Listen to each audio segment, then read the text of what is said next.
The media is the only profession that is constitutionally mandated to hold the nation leaders to account.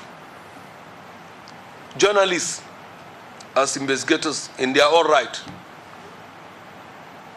are supposed to help in exposing corruption and other societal ills wherever they exist. Unfortunately, this is one area where we are challenged.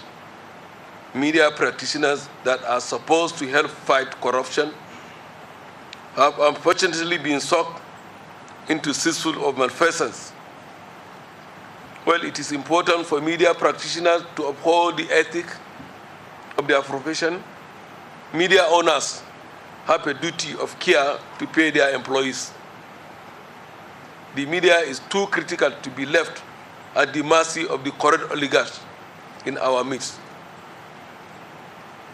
To ensure that corruption is reduced to the barest minimum, if not completely eradicated, eliminated, the media must align itself with progressive aspirations of Nigerians.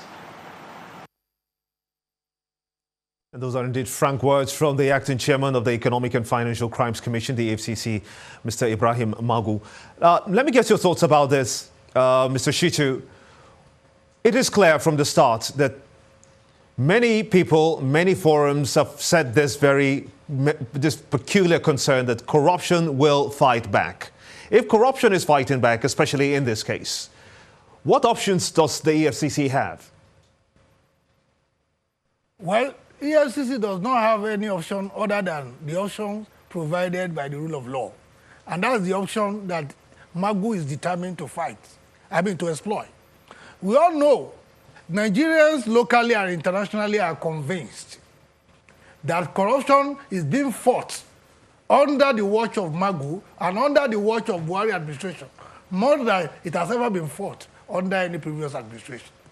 And that credit must go to Ibrahim Magu, who is a man of courage, a man of absolute integrity, and who is determined to fight corruption even at the expense of his life. He has made that clear. And that is why you can see that the standing of Nigeria, locally and internationally, is improving. The whole world is beginning to take Nigeria seriously, particularly on the war against corruption. And that is a major plus for this administration. I tell you, on two major areas, you can hardly fault this administration.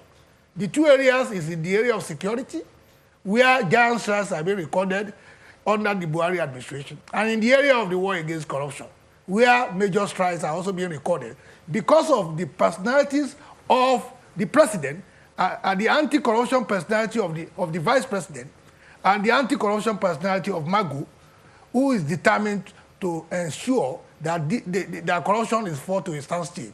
And let me also return to the issue you mentioned. There was a time the DSS had cause to invade the residence of certain judges for offenses bordering on alleged offenses bordering on economic and financial crimes. You didn't see EFCC interfere because they are all supposed to be working in harmony, in synergy, as bodies of the same administration. Why is the DSS interfering with EFCC? Now, are we saying that officials of DSS, retired, are bigger than the law? The answer is no. Okay, let me take it away from you now. Let me take it away from you and bring it back to the studio here.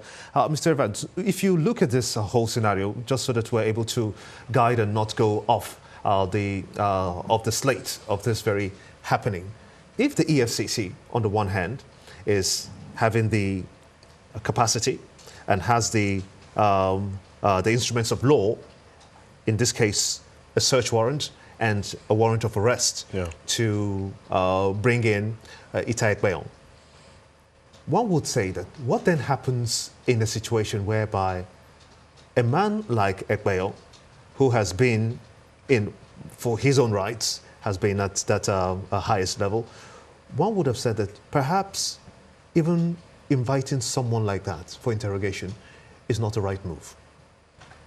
No, you can't say it's not the right move.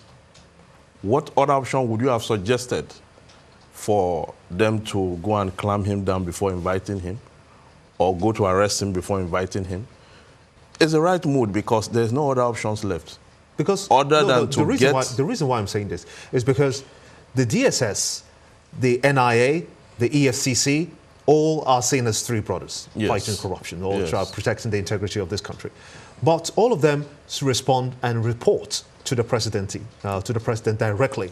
Yes. Does that in any way bring about some level of bad blood, do you think, if any of them should be investigating the other? Well, there's been an allegation, that I read somewhere in the papers where some people have raised certain issues that perhaps it was because the DSS was instrumental to Magu's rejection, the appointment in the confirmation saga that took place some months back. Is this what this is all about? That is an insinuation. Is in the public domain, it's playing a role. People are beginning to feast on that information that perhaps there are personal issues in this whole thing. Because if you look at it, you begin to wonder why the DSS former boss would just not respond to an information to an invitation that was that formal, where there's compliance to law and all that. You understand? You begin to wonder what has happened,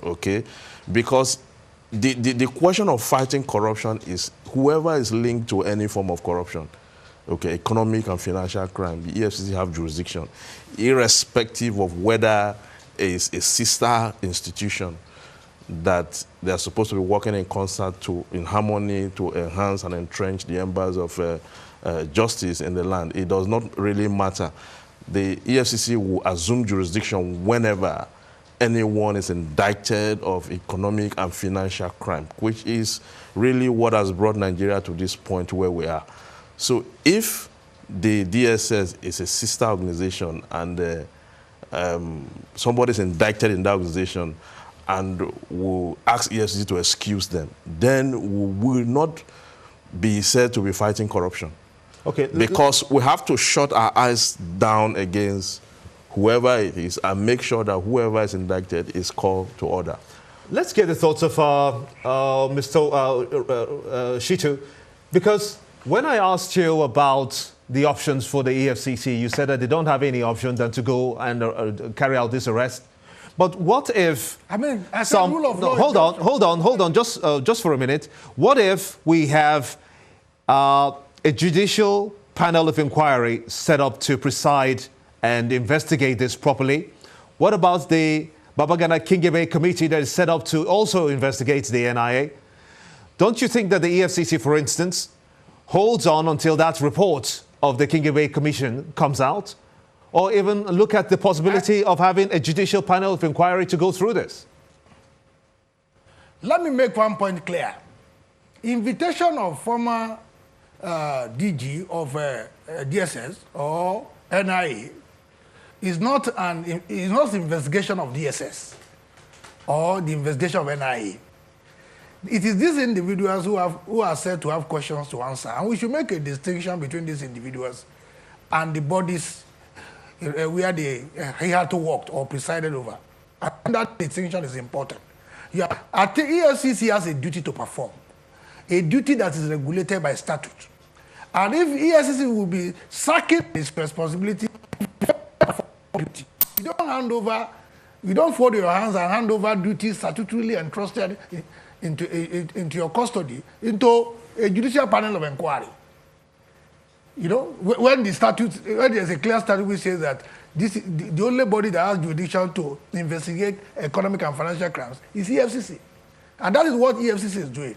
I must commend my co-panelist there who has been speaking very forthrightly. If we want to fight this corruption, all hands must be on deck.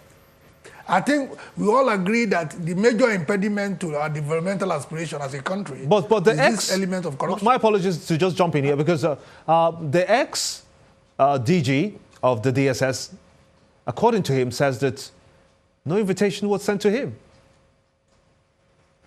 And that's why I brought this. Hello? Yes, I can hear you. Please go ahead. Clearly, I came here today fully prepared.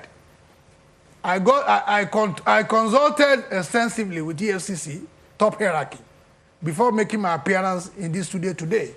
And I have here documents showing that not only was the DSS communicated, DSS, Mr. Ekpeyong, there was a phone call. He was the one who furnished to EFCC his residential address, number 36, Kwame Nkrumah Crescent, Asokoro, FCT, Abuja, where the invitation letter was sent. Brilliant. Okay, that'll be a good place to let it rest. I'm afraid that we're going to have to go at this point because of our time constraints. Yes. I do sincerely apologize and appreciate you, Wahab Shitu, Senior Advocate of Nigeria and Counsel to the EFCC, for talking to us from our Abuja studios, and also Evans Ofili, a constitutional lawyer. Thank you so much indeed for talking to us, and to you too for being a part of the show. Join me tomorrow for a fresh package. I'm Gimba Umar, and this is State of the Nation.